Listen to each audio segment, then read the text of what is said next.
En recherche, comme dans la vie, il y a des heureuses rencontres. Ces rencontres peuvent être des collègues,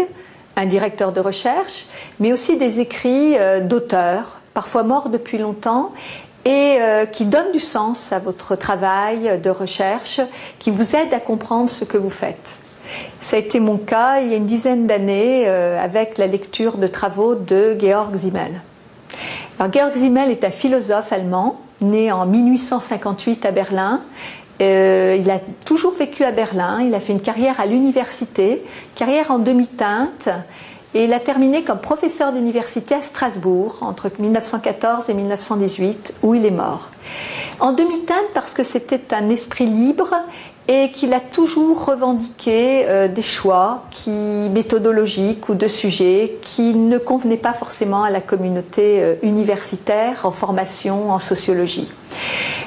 Il a travaillé sur des dizaines de sujets, de la prostitution à l'art, à la culture, avec toujours le projet et l'obstination de comprendre la société telle qu'elle se fait, on dirait telle qu'elle se fabrique. J'ai donc souhaité en 2008 organiser un colloque à l'ACFAS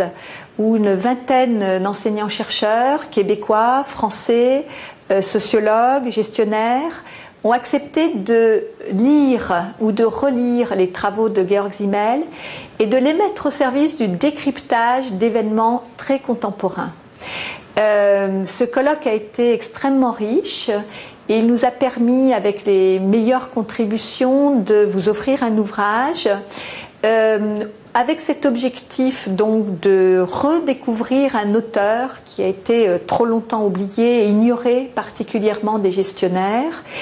et également de mieux comprendre le monde contemporain à travers ses écrits qui ont plus d'une centaine d'années. C'est ainsi qu'il y a un chapitre sur la crise des subprimes relu à travers la philosophie de l'argent, qui est un texte qui date de 1900, un texte sur la fonction commerciale à partir de digressions sur l'étranger, texte de 1908, une relecture de la négociation en entreprise avec Le Pont et la Porte de 1916, mais aussi un travail sur la montée en puissance du sacré en marketing à partir du livre sur la religion de Simmel. C'est vraiment redécouvrir un auteur qui a été un formidable décrypteur des organisations, dont les travaux sont d'une actualité étonnante. C'est aussi le projet de mieux comprendre le présent, le mettant en perspective avec le passé, tout cela pour mieux comprendre et mieux préparer l'avenir.